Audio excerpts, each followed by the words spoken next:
बच्चों आज हम आपको चैप्टर 10 पढ़ाएंगे। चैप्टर 10 है आपका लुब्ध भूपति ग्रेडी किंग यानी लालची राजा। एक इसमें देश है कदाचित लुब्ध भूपति बस्ती इसमें तस्य नाम माया देश से आसीत स भूपति दरिद्रवत जीवनम अयापयत है। एक देश में कोई लोभी राजा रहता था। उसका नाम क्या था? मायादास था। वह राजा जो था दरिद्र से गरीबों की तरह अपना जीवन व्यतीत करता था। एकदा कश्चित मुने तस्य पासादम आगच्छत मायादास तय मुनिम सत्कारोयते निरपेह सत्कार ने संतुष्ट मुनि एवं निरपेह स्व सत्यसु ते अभीष्टम वरम वरे इति मुने वचनम श्रुत्वा स भूपति लोभेन अभिभूत अवदत्। क्या है? एक दिन जब वो उसके महल में क्या हुआ? उसके महल में एक दिन कौन आया?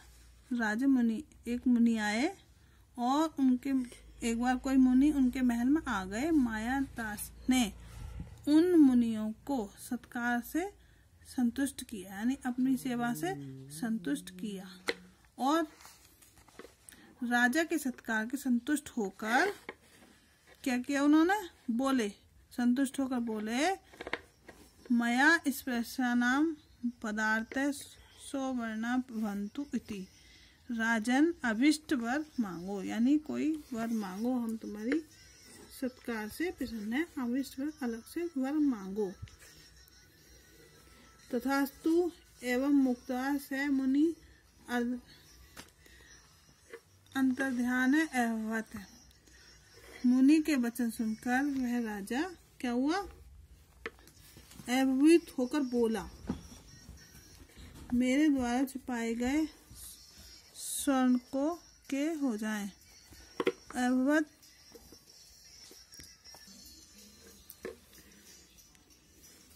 वरम लुब्धः मायादेशे भवने स्थानानि वस्त्राणि अपश्यत् तेन स्पष्टानि वस्त्राणि तत्क्षणमेव सौवर्णानि जातिः एतत् दृष्ट्वा स अति प्रसन्नः अभवत्।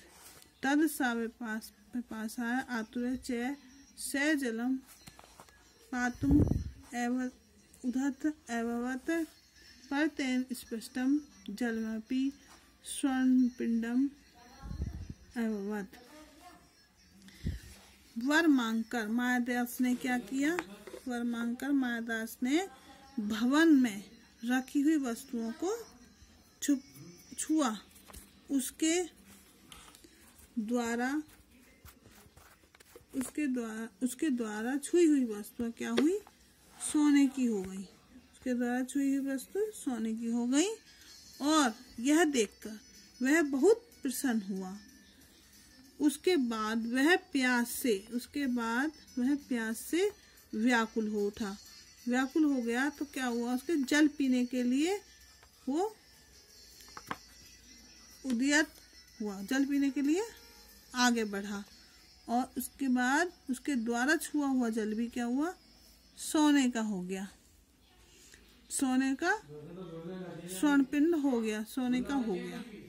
तस्मिन् एव अवसरे राजकुमारी पुष्प मंजरी माया तत्रगत पिता अतीव सुंदराणि पुष्पाणि इमानि इति।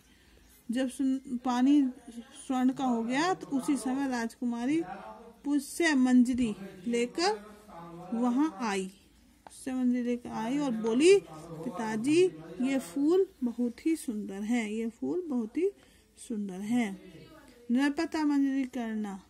तब मंजरी ने राजा ने उस मंजरी को हाथ से छुआ यानी उस फूल को छुआ उसके द्वारा निरुक्त मंजरी करना स्पर्श है, और उसके द्वारा छुई गई मंजरी भी क्या हो गई, स्वर्ण की हो गई। वह देखकर राजकुमारी, दृष्टवा राजकुमारी, वह देखकर राजकुमारी दुखी हो गई, पुत्री समाश्वस्ति से ताम अड़के उपवेशयति हन्ते कुमारी अपि स्वर्ण प्रतिमा सजाता इतएव दृष्ट्वा मायादास साकेन उच्चे आरोदित। जब वो मंजरी देखकर दुखी हो गई तो क्या हुआ, वह देखकर राजकुमारी दुखी हो गई। पुत्री को आश्वस्त करने के लिए, यानी उसको खुश करने के लिए उन्होंने क्या किया, उसे गोद में बिठाया। किसको, राजकुमारी को, और बोला हाय राजकुमारी की स्वर्ण प्रतिमा बन गई। वो क्या हुआ, जब उसने अपनी पुत्री को गोद में उठा लिया तो उसकी पुत्री भी सोने की बन गई। ऐसा देखकर मायादास क्या हुआ, शोकपूर्वक हो गया और रोया। कालांतर देव प्रसाद है से एवं मुनि निरपय प्रत्यक्ष अभवत। अति लोभी, यानी कुछ समय बाद उसने क्या कहा, देव कृपा की वही मुनि राजा के सामने प्रकट हुआ। मायादास ने उन्हें प्रणाम करके प्रार्थना की, हे मुने कृपया दत्तम वरम नृत्यतु एयं मम राजकुमारी जीवतु। यानी हे मुनि, आप कृपया करके क्या करें, कृपया करके मैं अपने वर को वापस लें, जिस वर को वापस लेने के बाद मेरी बेटी जीवित हो जाए। एतश्रुता महर्षि एवं हे भूपति तव कृत्य स्वर्णम एवं महत्वपूर्णम अस्ति वस्तु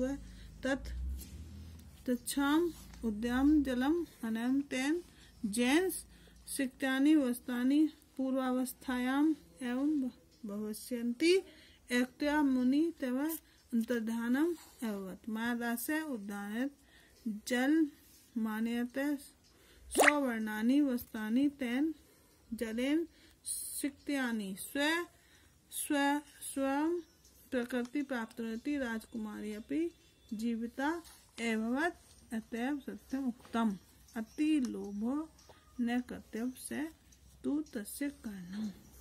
तो क्या हुआ, यह सुनकर महर्षि बोले, हे भूपति, हे राजन, तुम्हारे लिए स्वर्ण के समान, तुम्हारे लिए स्वर्ण ही महत्वपूर्ण है।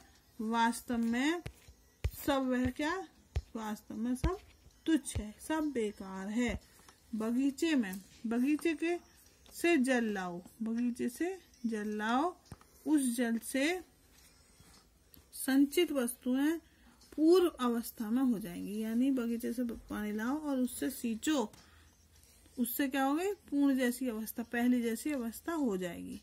ऐसा कहकर मुनि वहीं से अंतर्ध्यान हो गए। ऐसा कहकर वहां से अंतर्ध्यान हो गए। मायादास बगीचे से जल लाया और लाकर उसने जल से सिंचित स्वर्ण, यानी स्वर्ण की जितनी भी चीजें वो जल से धोई, मतलब साफ करी। तो क्या हुआ, उससे वस्तुएं अपनी अपनी अवस्था में प्राप्त हो गई, वह राजकुमारी भी क्या हुआ, जीवित हो गई। इसलिए सच ही कहा है कि अधिक लोभ नहीं करना चाहिए, वह तो दुख का कारण ही होता है। यहाँ आपका चैप्टर कंप्लीट हो गया बेटा। फिर ये आपको नोटबुक में करने हैं, ये भी आपको नोटबुक में करने हैं। पहले शब्दार्थ, फिर क्वेश्चन आंसर, ये भी आपके यहाँ क्वेश्चन आंसर है, ये नोटबुक में करने हैं। फिर आपके खालिस्तान है, ये भी नोटबुक में करने हैं। और ये आपको बुक में ही रहने देना है। ओके बेटा।